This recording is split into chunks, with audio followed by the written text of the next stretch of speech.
SPD akan memaparkan tentang materi budaya positif, di mana ini adalah salah satu tugas saya yang sedang menjalani pendidikan calon guru penggerak angkatan 11 Kabupaten Labusen. Adapun materi pada hari ini yaitu yang pertama, disiplin positif dan nilai-nilai kebajikan universal, teori motivasi, hukuman dan penghargaan restitusi, keyakinan kelas, kebutuhan dasar manusia dan dunia berkualitas, restitusi, 5 posisi kontrol, kemudian restitusi segitiga restitusi. Baiklah, untuk mempersingkat waktu kita langsung aja. Di sini saya mempunyai pertanyaan pemantik untuk Bapak Ibu guru. Yang pertama yaitu hukuman dapat mendisiplinkan anak. Setuju atau tidak? Bapak Ibu guru. Bapak setuju? Setuju. Jadi rata-rata setuju ya? Oke, kita keep aja jawabannya. Nanti bisa kita ingat kembali jawaban kita tadi. Setuju? Apakah relevan dengan budaya positif yang akan kita bahas ini? Kemudian soal yang kedua, pemberian hukuman dengan hal positif seperti membaca atau membersihkan halaman sekolah dapat meningkatkan disiplin anak. Setuju atau tidak setuju Bapak Ibu guru? Setuju? Setuju. Bapak kepala sekolah kira-kira setuju? Setuju. Oke, kita keep lagi jawabannya. Kemudian, memberi penghargaan dapat meningkatkan motivasi belajar anak. Sangat Setuju atau tidak setuju? sangat Setuju. Setuju ya? setuju. Oke, kita keep lagi. Berarti ini dari pertanyaan pemantik. Si A dari kelas secari kertas kecil, tuliskan benda atau sesuatu yang sangat berharga untuk Bapak Ibu guru. Letakkan di salah satu tangan dan genggam benda tersebut, yang tadi yang kertas yang kita isi tersebut, dengan segala daya, dengan segala kekuatan yang Bapak Ibu guru punya. Buatlah sebuah kepalan, kemudian datang si teman B akan mencoba dengan sekuat tenaga dengan berbagai cara untuk meminta Anda memberikan benda yang Bapak Ibu kepal tadi. Kemudian si B tadi bisa membujuk, merayu, bahkan mengancam atau menghabiskan segala upayanya agar kita bisa membuka kepalan tangan kita tadi. Apa yang terjadi kira-kira kalau Bapak Ibu guru berada pada posisi A dan saya si posisi B? Misalnya tadi Pak Adi, ini tadi hal yang paling berharga di kepala Pak Adi tadi. Kemudian saya minta sama Pak Adi, kalau seandainya dibuka Pak Adi tadi kepalanya ini, bakalan ketahuan hal apa yang paling berharga di dalam hidup Pak Adi tadi. Mungkin dia bisa nanti pasti kan ada alasan itu kan tersendiri. Makanya kita tidak mau hal yang kita miliki itu tadi diketahui seseorang. Saya mencoba kepada Pak Adi sebagai selaku si B tadi untuk merayu Pak Adi. Pak Adi, bukalah Pak Adi. Apa itu yang di tangan Bapak? Coba kalau seandainya Bapak di posisi A, apa yang Bapak lakukan? Apakah Bapak buka demi saya kepala tangan Bapak, atau Bapak tidak mau membuka sama sekali? Kira-kira bagaimana Pak? Terima kasih untuk Ibu Tuta, yaitu mengenai tentang barang yang berharga yang saya kepal. Iya. Terima kasih Bu. Menurut saya, kalau barang berharga yang saya kepal dan Ibu meminta agar saya buka, seolah-olah Ibu penasaran apa yang saya pegang. Iya. Kalau memang sudah dikatakan barang yang berharga, tetapi Bu, ada pertanyaan, ini Ibu minta atau tidak, atau hanya pengen tahu? Kalau memang Ibu pengen tahu, bisa saja saya buka. Itu kan tergantung rayuan gombal saya Pak. Oh, berarti Ibu hanya Pokoknya mengetahui. saya Iya. ingin mengetahui apa hafalan tangan Bapak Oh, tadi. baik. Tadi di sini membujuk, mengancam, Iya, akan merayu membanting, dan menyuap. Apa saja yang ibu lakukan agar ini terbuka. Iya. Ya. Kalau memang ini menurut saya sedaya mampu ibu merayu, ya saya buka Bu. Karena ibu sudah menjelaskan, membujuk, mengancam, menghati. Bahkan ibu pun sangat perlu dan penasaran apa yang sebenarnya yang saya kepal. Ya, kalau menurut saya buka. Oh, baiklah. Ada yang mau menjawab atau memberikan jawaban lain? Terima kasih Bu.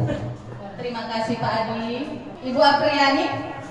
Assalamualaikum warahmatullahi wabarakatuh. Saya ingin memberikan pendapat jika saya berada di posisi A. Kalau sudah dikatakan berharga, mau bagaimanapun Bu caranya, walaupun dirayu, dihardik, atau diancam sekalipun, ini tetap saya pertahankan. Itu prinsip saya. Terima kasih. Ya, beri tepuk tangan dulu untuk Pak Adi dan Ibu Apriyani. Iya. Jadi dari sini kita bisa, dari jawaban Pak Adi dan Bu Apriyani tadi, kita bisa mengambil kesimpulan bahwasanya kita tidak bisa mengontrol seseorang dengan kehendak kita. Nggak bisa. Begitu juga dengan anak murid kita, Bapak Ibu guru. Nggak bisa kita kontrol, kita bilang A, dia harus A. Tidak bisa. Disinilah namanya nanti ada 5 posisi kontrol seorang guru. Kita tidak bisa mengontrol keinginan seseorang, baik itu rekan sejawat kita, bahkan pasangan hidup kita saja kita tidak bisa mengontrol keinginannya. Ya, benar nggak Bapak Ibu? Iya, nggak bisa kita kontrol keinginan teman hidup kita, apalagi anak murid kita, peserta didik kita, tidak bisa kita kontrol. Baiklah, kita lanjut. Kira-kira udah agak terrefresh ya Bapak Ibu ya materi kita pada hari ini. Kita lanjut. Di sini tadi, kalau tadi modelnya tadi yang saya membujuk, menghardik, itu tadi yang bagian sini kan, itu kan mengontrol diri kan. Nah, jadi di sini masuk perubahan paradigma teori kontrol ke teori pilihan. Di sini ada namanya ilusi kontrol menurut Dr. William Glaser, yang namanya kontrol teori atau teori kontrol, di mana ilusi guru mengontrol murid. Saya rasa ini yang paling sering kita lakukan di sekolah. Kemudian ilusi bahwa kritik dan membuat orang merasa bersalah dapat menguatkan karakter. Kemudian ilusi bahwa semua penguatan positif efektif dan bermanfaat. Ilusi bahwa orang dewasa memiliki hak untuk memaksa. Kira-kira ilusi ini maknanya apa Bapak Ibu guru? Ilusi. Kira-kira maknanya apa menurut Bapak Ibu guru? Siapa yang bisa jawab? Saya. Oke. Ini benar salah. Nggak apa-apa, namanya kita saling belajar ya Bapak Ibu Oke, guru. terima kasih Ibu Tutor. Kalau menurut pendapat saya, ilusi, kata ilusi itu adalah ilusinasi, ya? Iya. Ilusinasi ini adalah terbayang-bayang atau terbawa-bawa atas apa yang kita lihat, apa yang kita pandang, dan apa yang kita lakukan di dalam perbuatan sehari-hari ataupun di dalam bayangan kita sehari-hari. Terima kasih. Ini yang dapat saya sampaikan. Baik, beri tepuk tangan dulu untuk Pak Adi. Oke, yang dari ibu gurunya ada yang memberi tanggapan? Jadi kalau ilusi guru mengontrol murid, itu berarti kita berharap bahwasanya murid itu bisa kita kontrol semuanya, iya kan? Seperti kita masuk kelas, kita berharap semua anak didik kita yang kurang lebih 25 orang dalam kelas itu bisa iya kepada apa yang kita perintahkan. Itu yang biasanya kita lakukan di dalam kelas ya kan Bapak Ibu. Kemudian ilusi bahwa kritik dan membuat orang merasa bersalah dapat menguatkan karakter. Nah, kita berkhayal bahwasanya dengan kita membuat anak didik kita itu merasa bersalah akan menimbulkan karakter pada peserta didik kita. Contohnya, sedang mabuk. nah, misalnya kita ada peserta didik kita yang lagi ribut pas kita saat menerangkan. Nah, kira-kira kita mengatakan apa kalau supaya anak didik kita itu merasa bersalah telah ribut tadi? Biasanya kita mengatakan apa? Ya, Ibu Apriani.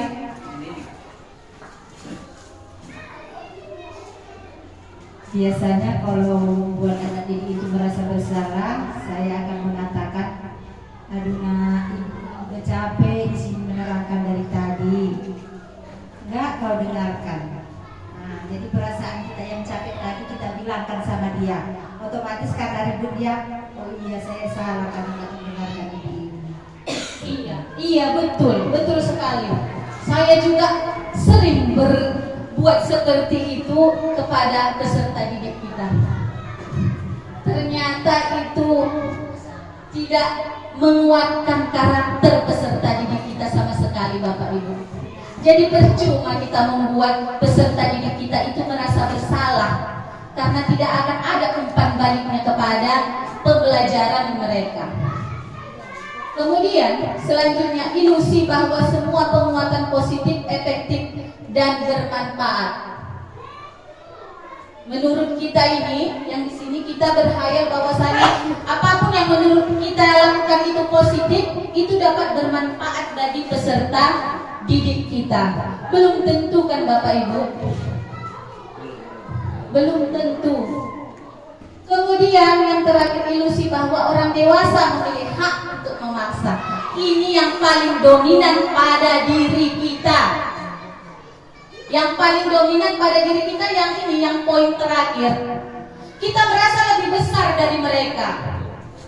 Jadi rasa kita karena kita lebih dewasa dari mereka, kita bisa seenaknya dengan peserta didik kita. Enggak, makanya ada itu Bu, anak didik itu mau melawan.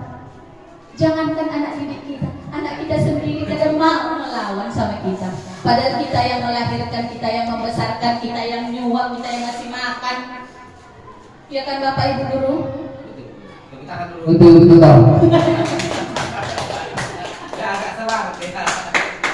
Ternyata ilusi bahwa orang dewasa memiliki hak untuk memaksa itu tidak benar. Tidak tepat kita lakukan untuk peserta didik kita. Nah, bagaimana seharusnya kita melangkah Bapak Ibu guru? Di sini saya akan menunjukkan dari ilusi kontrol ini kita berubah. Stimulus respon kepada pendekatan teori kontrol. Nah, di sini ada stimulus respon. Yang pertama, realitas kebutuhan kita sama. Pada dasarnya kebutuhan kita ini sama. Kemudian pada teori kontrol, realitas kebutuhan kita berbeda. Pada teori kontrol ini kita beranggap kita dengan peserta didik kita itu kebutuhan kita berbeda. Sementara untuk stimulus responnya, kebutuhan kita itu pada hakikatnya adalah sama. Kemudian pada stimulus respon semua orang melihat hal yang sama. Pada teori kontrolnya setiap orang memiliki gambaran yang berbeda. Kita menganggap anak didik kita sama, ternyata mereka berbeda. Baik kemampuan, potensi, minat dan bakat mereka berbeda, tidak sama. Makanya tidak boleh kita membandingkan. Tengok si A juara 1, itulah tiru. Enggak tertirunya itu Bapak Ibu. Yang si juara 1 itu, mana tertirunya itu? Kalau tidak di bidangnya, mungkin tadi pada pendidikan dia tadi lemah, mungkin tadi pada potensi yang lain tadi dia lebih unggul. Kemudian kita mencoba mengubah orang agar berpandangan sama dengan kita. Berarti ini bersifat memaksa. Kita memaksa bersama pandangan kita terhadap orang. Kemudian pada teori kontrolnya kita berusaha memahami pandangan orang lain tentang dunia. Jadi kita harus memahami atau menghargai pandangan orang, pendapat orang lain. Perilaku buruk dilihat sebagai sesuatu kesalahan. Kita sering ini sebagai guru. Siapa anak yang nakal? Misalnya kan, ada martenju si A. Karena si A ini dinobatkan anak yang nakal di kelasnya. Nah, si A dengan si B baik budi. Tapi ternyata di belakang dari kejadian mereka tadi yang martenju itu, si B-nya rupanya duluan mengalap-ngalapi. Dialap-alapinya si A. Tapi kita tadi karena sudah terbiasa, oh si A ini anak nakal, kaunya itu. Pasti sering kita melakukan hal seperti itu. Kemudian semua perilaku memiliki tujuan. Coba kita tanya anak kita A dan si B, apa alasannya mengapa dia melakukan hal tersebut? Pasti semuanya ada tujuannya ya Bapak Ibu. Kemudian orang lain bisa mengontrol saya. Bisa enggak Pak Adi mengontrol saya? Nggak bisa kan Pak? Dan saya juga seperti itu, saya nggak bisa mengontrol Bapak. Hanya ada yang bisa mengontrol diri Anda. Cuman kita sendiri yang bisa mengontrol diri kita sendiri. Saya kemudian pemaksaan ada pada saat ujukan gagal. Misalnya, mungkin ini anak kelas rendah ya kan? Nggak menulis tadi anak ini. Udah capek tadi. Ibu gurunya tadi mengajarkan disuruh menulis, mau lonceng nggak menulis. Jadi tulislah nak, mula-mula dibujuk lagi kan? Iya kan? Bagus-bagus lagi kita bilang. Tulislah nak, mana tanganmu? Dipegangkan lagi tangannya, apalagi anak kelas 1 kan, ibu guru. Kemudian lama-lama udah mau lonceng, naiklah pitam si ibu guru. Udah berdiri lama sana, nggak mau mengerjakannya. Iya kan? Atau jangan lagi main-main kau kalau nggak kau siapkan itu. Iya kan? Bapak Ibu guru? Nah, itu dia pemaksaan pada saat ujukan. Kan tadi kita ujuk gagal anak ini tadi. Enggak dikerjakannya, enggak ditulisnya. Terjadilah dia pemaksaan ya kan Bapak Ibu? Kemudian kolaborasi dan konsensus menciptakan pilihan-pilihan baru. Mungkin kalau kita tanya tadi anaknya, pasti tadi komplek di kelas 1, Bu, saya nggak bisa menulis, katanya gitu. Iya kan? Mungkin iya kan Ibu Asmidar? Bu, saya nggak bisa menulis. Ada nangis lagi. Iya, kalau anak kelas 1 pasti seperti itu. Cuman untuk kita mendapatkan nilai si anak, kita bisa membuat pilihan yang baru. Kita bisa membuat kita alihkan dia apa yang tetap pembelajaran yang dia sukai. Terakhirnya kalau nggak bisa kita suruh gambar ini nak. Iya. Daripada tidak ada Pak yang kita nilai. Kemudian selanjutnya model berpikir menang atau kalah. Ini model berpikirnya kita sama anak murid kita. Kalau dikerjakan apa yang kita perintahkan nanti kita menang. Iya kan? Sementara pada teori kontrol model berpikir menang-menang, harus senang sama senang, mau sama mau. Tuh ya Bapak Ibu guru. Makna kata disiplin. Ketika kita mendengar disiplin, apa yang terbayang di benak Bapak Ibu guru? Kira-kira apa Bapak Ibu guru? Apa yang terpikirkan mendengar kata disiplin? Apa Bu Esa? Datang tepat waktu. Sistem teratur. Ada lagi? Ibu Helita kira-kira apa Bu? Ketika mendengar kata disiplin? Mematuhi peraturan. Iya, bagus. Itu yang saya tunggu-tunggu. Peraturan, ya kan? Peraturan. Dalam budaya kita, makna kata disiplin dimaknai menjadi sesuatu yang dilakukan seseorang pada orang lain untuk mendapatkan kepatuhan. Jadi intinya di sini disiplin ini untuk kita secara awam memaknainya adalah peraturan yang harus kita tepati atau patuhi. Ya kan? Kalau kita langgar berarti ada hukumannya ya kan? Kemudian disiplin menurut KHD ini bapak kita, bapak pendidikan yaitu Ki Hajar Dewantara. Di mana ada kemerdekaan, disitulah harus ada disiplin yang kuat.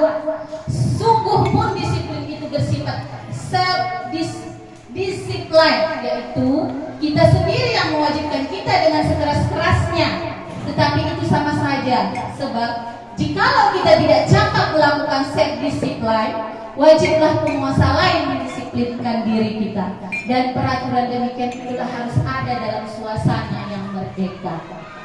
Jadi inilah tadi pemaparan Bapak Ki Hajar Dewantara inilah yang dianut oleh Bapak Menteri Pendidikan kita sehingga menciptakan kurikulum Merdeka Belajar.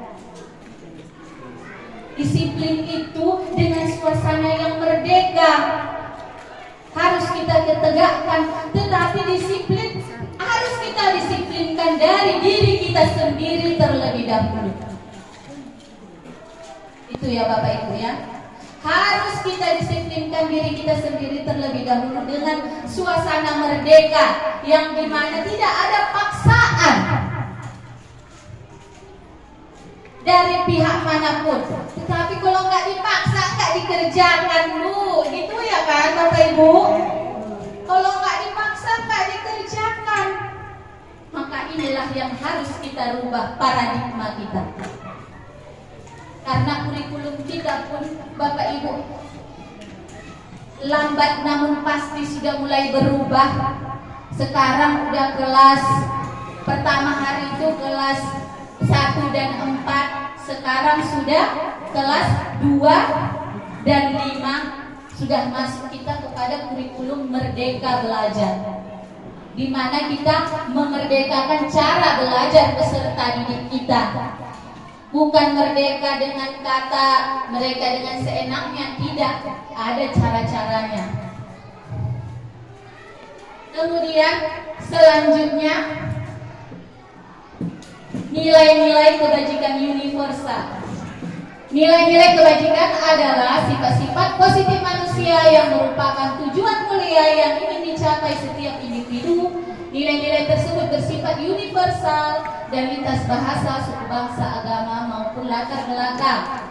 Yang pertama, setiap perilaku atau perbuatan memiliki suatu tujuan. Ini menurut Dr. William Glasser pada teori kontrol tahun 1984. Kemudian dengan mengaitkan nilai-nilai kebajikan yang diyakini seseorang, maka motivasi intrinsiknya akan terbangun sehingga menggerakkan motivasi dari dalam untuk dapat mencapai tujuan mulia yang diinginkan. Ini menurut Dian Boston 1998. Nilai-nilai kebajikan yang ingin dicapai oleh setiap anak Indonesia kita kenal dengan profil pelajar Pancasila. Kemudian yaitu beriman, bertakwa kepada Tuhan Yang Maha Esa, berakhlak mulia, mandiri, bernalar kritis, berkebinekaan global, bergotong royong, dan yang terakhir yaitu kreatif. Itu dia profil pelajar Pancasila. Jadi jangan lagi enggak tahu kita Bapak Ibu guru profil pelajar Pancasila, lagunya pun udah ada kan Bapak Ibu? Iya. Kita lanjut, yaitu sekarang kita masuk pada teori motivasi hukum dan penghargaan restitusi. Saya di bagian ini yang paling menarik menurut saya.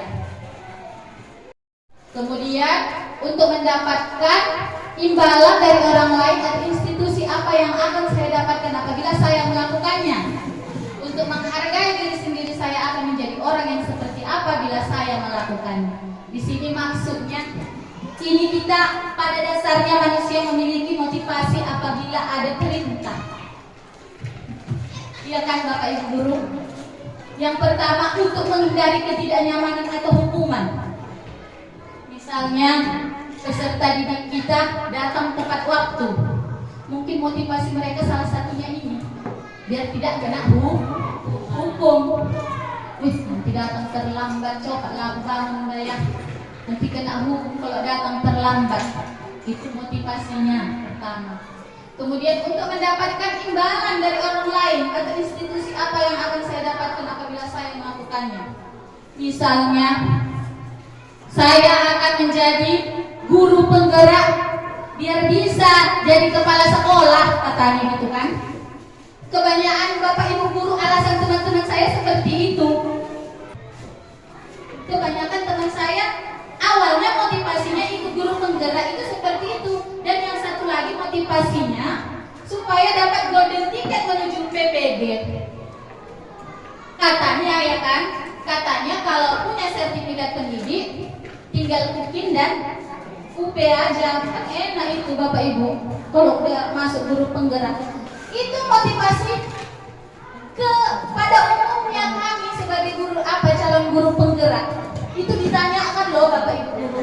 Waktu kami lokal karya pertama, motivasi kami apa mengikuti calon guru penggerak. Itu berarti kan kita mendapatkan sesuatu, menginginkan, mendambakan sesuatu kan Bapak Ibu guru. Kemudian untuk menghargai diri sendiri, saya akan menjadi orang yang seperti apa bila saya melakukannya. Ini untuk menghargai diri sendiri motivasinya. Maknanya di sini kita pergi setiap pagi dari rumah menuju sekolah kita, motivasi kita hanya untuk mendidik peserta didik kita ini. Bukan karena cepatlah aku datang terlambat, cepatlah aku datang biar gak terlambat nanti alpaku dibikin ibu yang piket. Enggak. Tapi coba motivasi kita, cepatlah aku datang bayar biar gak berserak-serak anak murid di muka menunggu ya. Iya kan Bapak Ibu guru? Kira-kira dari 3 motivasi ini yang paling dominan sama Bapak Ibu guru yang mana? Yang nomor 3. Yang nomor 3 ya Bapak Ibu guru. Semoga kita semuanya yang pendidik, staf pegawai semua di sekolah kita ini mengambil motivasi yang ketiga. Kemudian selanjutnya hukuman, konsekuensi dan restitusi. Hukuman, apa itu hukuman?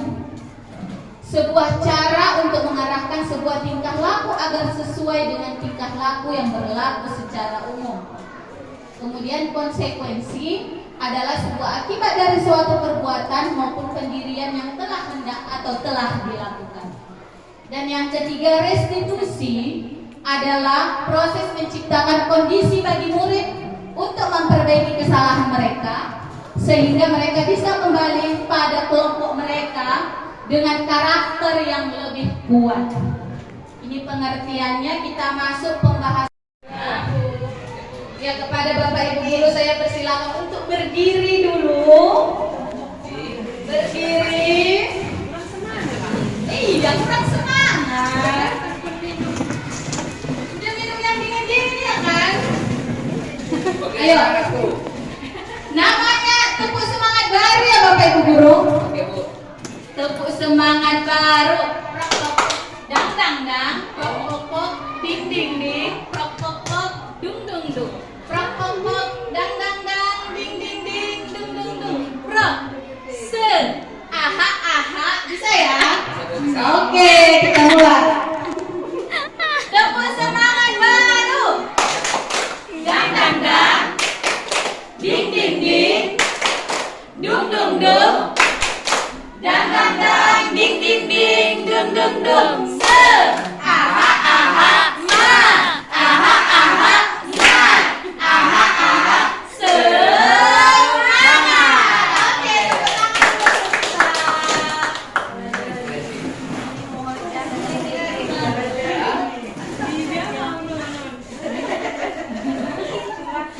Oke, oke, udah semangat ya Bapak Ibu guru ya. Lanjut kita kepada dihukum oleh penghargaan.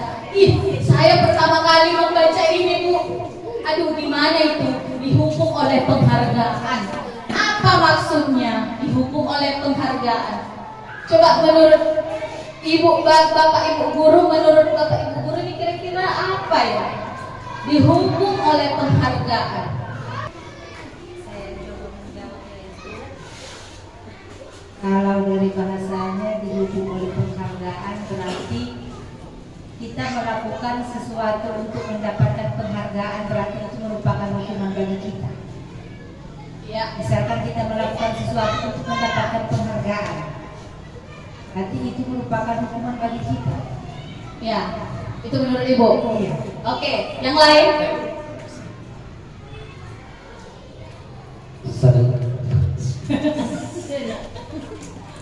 Hukuman penghargaan. Ya. Kalau menurut saya, hukuman penghargaan ini sesuatu yang kita capai tetapi dengan ujian atau hukuman agar sesuatu itu kita dapatkan dengan penghargaan. Contohnya umpamanya kamu lewat ini, kalau kamu lewati ataupun kamu membuat perintangan ini lewat, saya beri penghargaan. Mungkin itu menurut pendapat saya. Terima kasih. Ya, terima kasih kepada Pak Adi. Menurut Bapak Ibu guru yang lain, coba menurut Bapak kepala sekolah, menurut Bapak kira-kira dihukum oleh penghargaan itu yang bagaimana, Pak?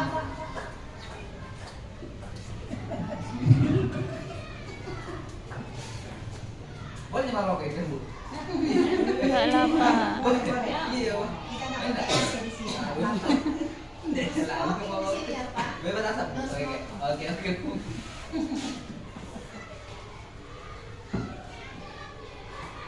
Di sini bahwa penghargaan berlaku sama dengan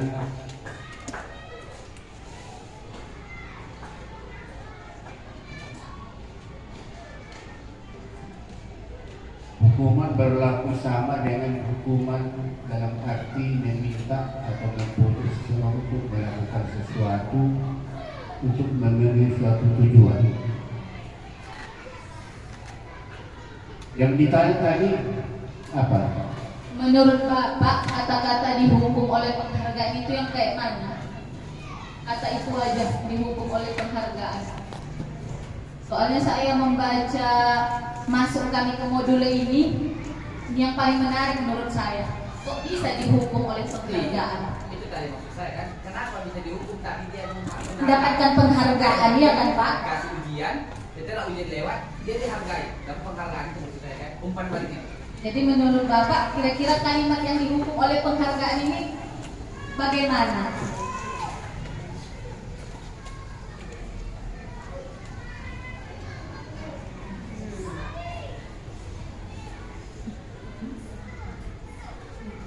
Penghargaan berlaku sama dengan hukum.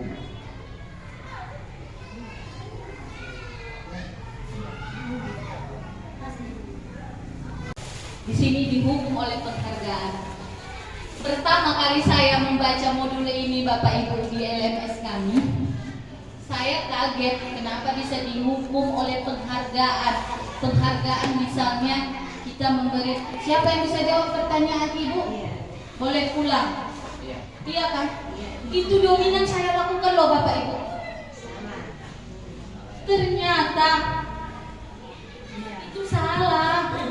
Setelah kita bertanya sama siapa boleh dapat boleh pulang. Iya. Iya, itu penghargaan. Iya. Boleh pulangnya itu Boleh pulangnya. Itu penghargaan. Atau misalnya yang kita yang bikin juara di rapor itu juga itu kan penghargaan. Sampai-sampai kita berikan hadiah. Iya kan Bapak Ibu? Ternyata itu tidak baik untuk perkembangan peserta didik kita Bapak Ibu. Di sini penghargaan berlaku sama dengan hukuman. Ternyata sama. Kita berikan penghargaan, ternyata kita memberikan hukuman. Dalam arti meminta atau membujuk seseorang melakukan sesuatu untuk memenuhi suatu tujuan tertentu dari orang yang meminta atau membujuk. Dorongannya eksternal dan akan ada faktor ketergantungan. beberapa dampak dari pemberian penghargaan. Misalnya, tiba-tiba dia biasanya juara 1, 2, 3 dipegangnya ya, Bapak Ibu. Ternyata masuk ke kelas saya, nggak bisa saya buat juara 3 pun nggak bisa. Ada Bu yang komen kepada saya, Bapak Ibu, kenapa anak saya nggak dapat juara? Jadi menurut saya ternyata itu membuat tiba-tiba nggak dapat juara, membuat apa mental si anak ini bisa jatuh. Ternyata secara tidak langsung kita membuat penghargaan itu, secara tidak langsung kita menghukum anak itu. Itu ya Bapak Ibu. Di sini ada beberapa pengaruh dari penghargaan tadi, pengaruh jangka pendek dan jangka panjang. Penghargaan dapat menghukum. Ini pengaruh jangka pendek dan jangka panjang ini bisa dia, misalnya kayak tadi yang tiba-tiba dia enggak dapat juara, ada dia modelnya enggak membatin dia. Dalam enggak dapat juara, nanti semester depan kutingkatkan lagi. Ada seperti itu peserta didik kita termotivasi. Tetapi sebagai peserta didik kita itu ada mentalnya jatuh. Sampai-sampai ada itu peserta didik nggak mau lagi di sekolah karena nggak dapat juara dia. Malu lah ke sekolah. Bisa dapat juara, nyambut dong ini nggak dapat juara lagi aku kata. Iya kan? Itu dalam jangka panjang membuat mental jatuh tadi anak peserta didik itu membuat jangka panjang dia. Kemudian harus keyakinan kelas.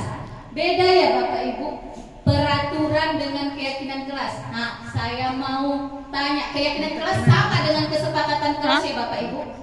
Siapa yang sudah buat di kelasnya ada kesepakatan kelasnya? Ada lagi? Belum ditempel. Iya, itu perlu sekali ternyata ya Bapak Ibu.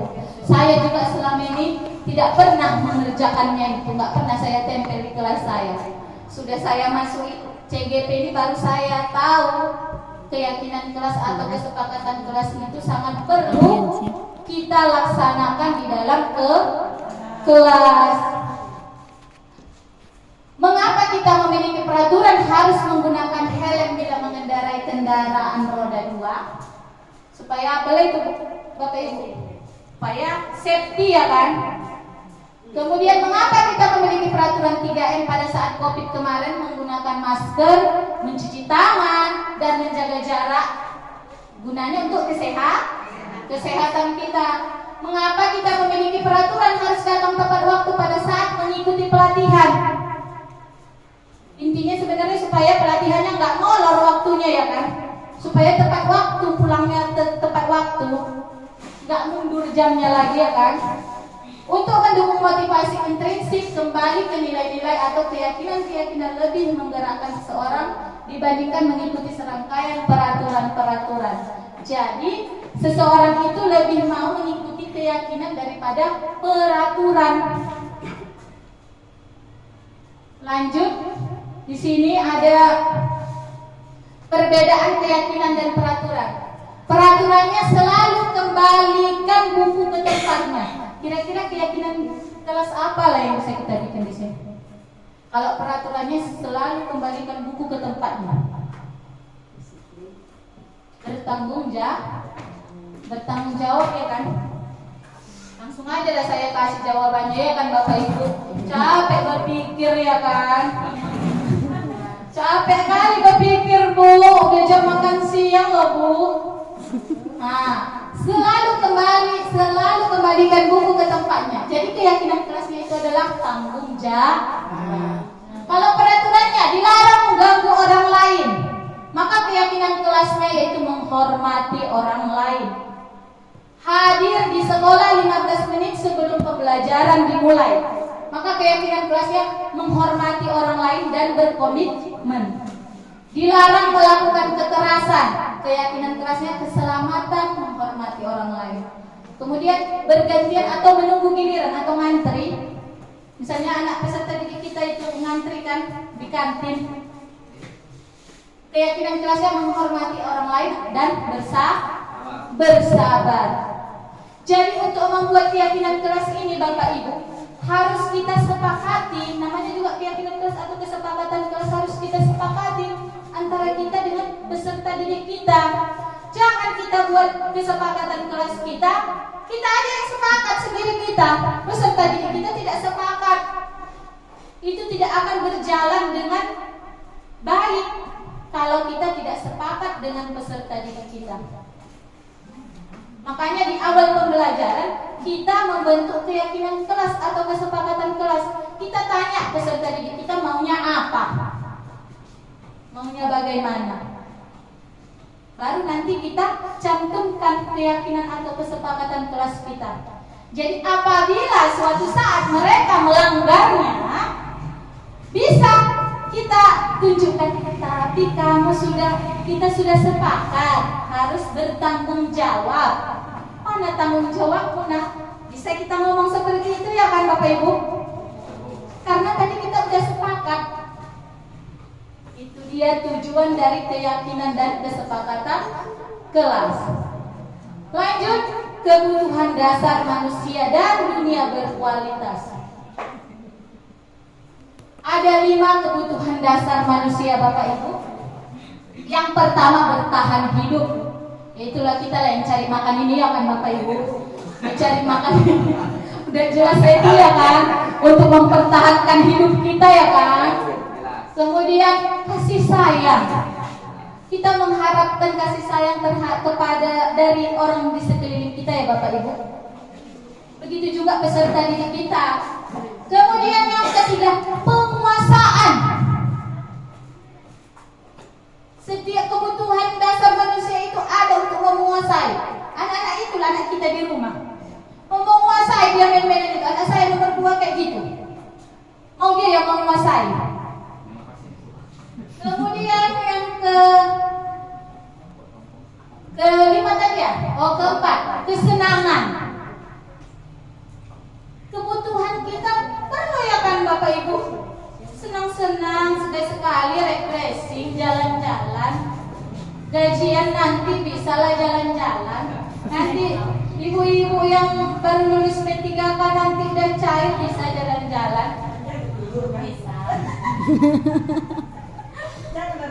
Jangan bisa, iya ajaklah kami, saya kan. Yang baru lulus ajaklah kami. Membuat profil itu. Yang menang apa terpanggil PPB piloting juga ya kan. Nanti kalau udah cair bolehlah. Kebutuhan dasar kita ini Bu. Kemudian yang terakhir yaitu kebebasan. Kita sebagai seorang guru butuh kebebasan di kelas kita untuk berekspresi ya kan Bapak Ibu.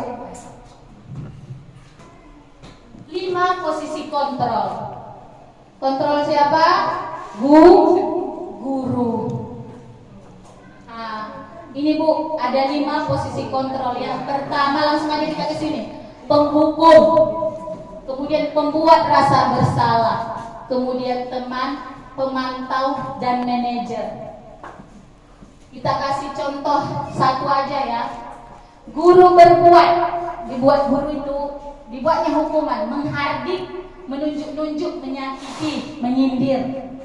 Kemudian pembuat rasa bersalahnya berceramah dan mengatakan seharusnya kalian gini-gini ya nah. Ibu kecewa sekali dengan anak ibu, nggak ada yang mau mengerjakan PR satupun. Kemudian kita buat teman peserta didik itu membuatkan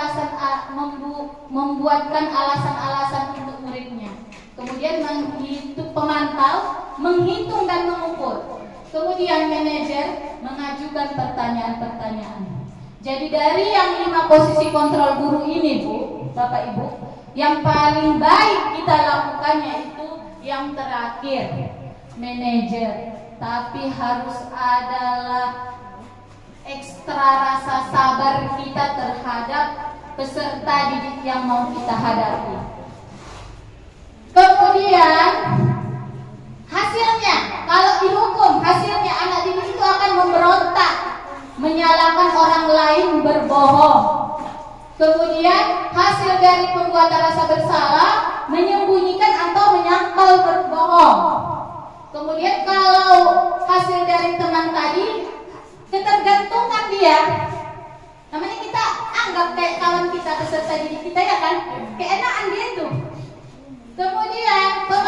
hasilnya menyesuaikan diri bila diawasi.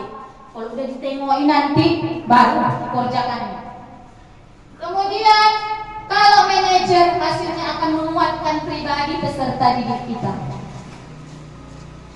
Kemudian kalau murid berkata apabila dihukum, biarkan saja, nanti juga marah-marah lagi begitu. Kemudian kalau membuat rasa bersalah, maafkan saya Bu, katanya. Kalau teman, saya pikir Bu, teman saya ternyata begitu gitu. Kemudian pemantau, berapa banyak bintang yang saya harus peroleh, berapa halaman yang harus saya tulis. Kalau itu sebagai pemantau, itulah kalau muridnya berkata, berapa banyak bintang yang harus saya peroleh. Kan ada tuh guru kalau mau kasih penghargaan dikasihnya bintang. Kemudian kalau dia manajer, bagaimana cara saya bisa memperbaiki keadaannya Bu? Kalau kita menggunakan manajer ini tadi, posisi kontrol kita pakai yang manajer, peserta didik itu jadi Bu, kayak mana lah saya Bu untuk memperbaiki kesalahan saya? Itu dia, itu yang kita harapkan kepada peserta didik kita. Inilah dia 5 posisi kontrol. Ini ada pernyataan-pernyataan. Kalau pernyataannya saya kecewa sekali dengan kamu, berarti posisi kontrol kita pada pembuat orang merasa bersalah.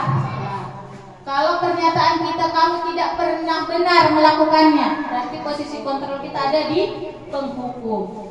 Ayolah lakukan demi ibu, berarti itu teman. Apakah kamu mau mendapatkan stiker bintang hari ini? Berarti kita di posisi kontrol pemantau. Bagaimana kamu bisa menyelesaikan masalah ini? Itu kita di posisi manajer. Kamu yang selalu paling terakhir, kamulah yang terakhir, gitu kan? Berarti kita itu di posisi penghukum. Jadi kita tanya diri kita, Bapak Ibu, di posisi mana kita yang dominan? Ya kan? Kalau ini jaranglah terjadi kadang-kadang manajer ini kan, tapi kadang-kadang mau juga kita laksanakan, tapi kita nggak sadar bahwasanya kita pada posisi itu. Itu ya Bapak Ibu guru. Kemudian pembahasan yang terakhir yaitu segitiga restitusi. Ini dia segitiga restitusinya. Yang pertama menstabilkan identitas, yang kedua validasi tindakan yang salah, kemudian yang ketiga menanyakan keyakinan. Contohnya, kalau menstabilkan identitas, untuk membuat anak yang merasa gagal karena berbuat salah menjadi positif terhadap dirinya. Guru berkata, berbuat salah itu hal yang manusiawi, tidak ada manusia yang sempurna. Juga buat salah kita pasti bisa menyelesaikan permasalahan ini, Bapak Ibu. Tidak tertarik untuk mencari tahu siapa yang benar, siapa yang salah. Bapak Ibu lebih tertarik untuk menyelesaikan masalah. Kalau kamu menyalahkan dirimu sendiri terus-menerus, apakah kamu bersikap baik pada dirimu? Di sini kita menstabilkan identitas. Misalnya kalau kita berhadapan dengan peserta didik kita, yang ada peserta didik kita berkelahi, misalnya kan, kita panggil lah tadi, udah dipukulnya tadi si A ini tadi, si B kan, kita panggil lah si B. Oh B, kenapa nya tadi nak ibu dengar-dengar tadi begaduh kau gitu kan? Itu kita udah menstabilkan identitas. Dijelaskannya lah itu kan Bu, kan Bapak Ibu? Dijelaskannya lah itu. Kemudian masuk kita ke validasi kebutuhannya. Iya Bu, gini-gini Bu, orang pula diconteknya tadi PR saya Bu, kata si B tadi kan. Makanya Bu saya tumpukan kata si B tadi. Jadi kita untuk validasi kebutuhannya. Iya, Ibu mengerti. Ibu mengerti apabila Ibu di posisimu pun pasti Ibu melakukan hal yang sama. Kalau kita berkata seperti itu kepada peserta didik kita, maka kita udah melakukan validasi kebutuhannya. Pasti dia terhanyut itu Bu, perasaannya. Iya, Ibu ngerti. Kalau Ibu pun di posisimu, nak, Ibu marah juga lah Ibu itu. Orang udah capek-capek kita pula ngerjakan PR kita ya kan. Datang si kawan tinggal mencontek. Kemudian yang terakhir menanyakan keyakinan. Jadi menurutmu nak, karena udah kau pukul tadi si A, keyakinan mana lah tadi nak yang kau langgar? Kan ada kesepakatan kelas yang kita buat tadi Bapak Ibu. Kesepakatan kelas mana lah tadi nak yang kau langgar? Mengganggu orang lain, Bu, menyakiti orang lain, Bu. Mungkin itu tadi kesepakatan kelasnya kan? Iya, kamu sudah menyakiti atau mengganggu orang lain. Jadi bagaimana untuk memperbaiki kesalahanmu nak? Meminta maaf Bu dengan si A. Kalau sudah si B meminta maaf dengan si A, otomatis masalahnya selesai. Tidak ada kekerasan, tidak ada hukuman, ya kan? Yang ada itulah tadi yang teori kontrol tadi, menang, menang. Gak ada tadi menang kalah ya kan Bapak Ibu? Nah disinilah tadi. Jadi di sini sebagai guru, semoga kita bisa melaksanakan segitiga restitusinya apabila ada masalah terhadap peserta didik kita ya Bapak Ibu. Refleksi untuk yang terakhir. Hal baru apa yang mengubah paradigma Bapak Ibu guru? Dan apa yang sudah Bapak Ibu guru dapatkan menurut Bapak Ibu guru? Gak usah kita tulis lagi refleksinya ya. Menurut Bapak Ibu guru, hal apa yang sudah Ibu dapatkan setelah seminar kita budaya positif ini? Siapa yang bisa mengutarakan? Pak Adi. Oke. Pak Adi semangat. Ya. Paradigma yang saya dapatkan di hasil seminar budaya positif. Ilmu yang saya dapatkan cukup banyak dan pengalaman yang Ibu jelaskan tentang bagaimana mendidik anak, mengadili anak, ya, dan cara membuat kesepakatan di ruangan kelas agar supaya tertib dalam mendidik, menjelaskan, mengajar dan memberi anak supaya bersifat positif. Salah satunya yang Ibu contohkan tadi di dalam perkelahian, ya. Ada ternyata di dalam perkelahian itu apabila ia melanggar dan di perjanjian tadi ternyata apabila kita pertanyakan kepada dia ya kesepakatan itu ternyata dia merasa bersalah sendiri karena dia sudah melanggar atas apa yang telah kita sampaikan di dalam perjanjian atau kesepakatan. Iya, terima kasih Bu. Iya, terima kasih kepada Pak Adi. Tepuk tangan dulu. Biar ada semangat dulu kita di siang hari ini. Yang bisa merefleksikan yang kedua, perasaan apa yang muncul selama mengikuti seminar hari ini? Bapak Ibu guru, ada yang bisa merefleksikannya? Saya kepingin dengar suara sebelah sini dulu.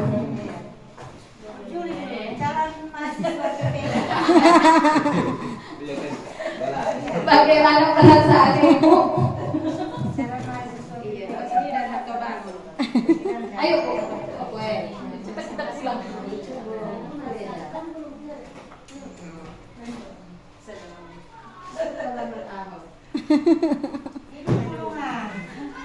Dari refleksi yang kedua tadi, perasaan kami dalam mengikuti dari organisasi Atrina ini ya. Apakah kelas 1 Bu sudah mengerti dengan seperti kesepakatan kelas? Bisa diterapkan kelas 1 Bu? Oh, pertanyaan. Iya, iya, bagus pertanyaannya. Baiklah, langsung saja saya jawab ya Bu. Kesepakatan atau keyakinan kelas itu Bu sangat bagus kita terapkan pada kelas 1 dengan syarat. Tadi saya bilang kita sepakati dulu. Masuk kita tanya dulu mau peserta didik itu bagaimana. Sedang menulis saja Bu, kadang dia menangis kan? Kan bisa Bu. Kita jangan ditulis kalau kelas 1 mungkin kalau kendalanya seperti itu bisa dengan ucapan. Sebenarnya kalau untuk membiasakannya namanya juga awal-awal ya kan Bapak Ibu guru. Namanya untuk berubah kita ini kan. Kalau untuk berubah itu alangkahlah sulit, tapi kalau sudah senantiasa kita jalankan nanti bakalan berjalan dengan seiring waktu dan terbiasa kita. Jadi kita coba aja perlahan-lahan bagaimana cara kita untuk menyepakati sebuah kesepakatan kelas di dalam kelas kita. Jadi kalau ada peserta didik yang melanggar, bisa kita terapkan tadi kesepakatan kelasnya. Itu ya Bapak Ibu. Kita coba dulu di kelas 1 ya Bapak Ibu. Sebenarnya semua kelas pun baru mencoba ya kan. Saya pun baru mencoba Bu. Dan saya bilang tadi, waktu saya di tahun lalu belum ikut pendidikan ini, nggak tahu saya Bu keyakinan kelas ini, mana ngerti saya ini apa. Karena udah ikut pendidikan guru penggerak ininya. Tapi kita ingin membudayakan positif tadi ya kan. Iya kan Pak? Iya. Nah, kita ingin membudayakan disiplin positif ini. Jadi seperti itu ya Bu. Boleh dicoba dulu ya Bu. Amin. Oke, tepuk tangan dulu buat kelasnya. Ya, Bapak.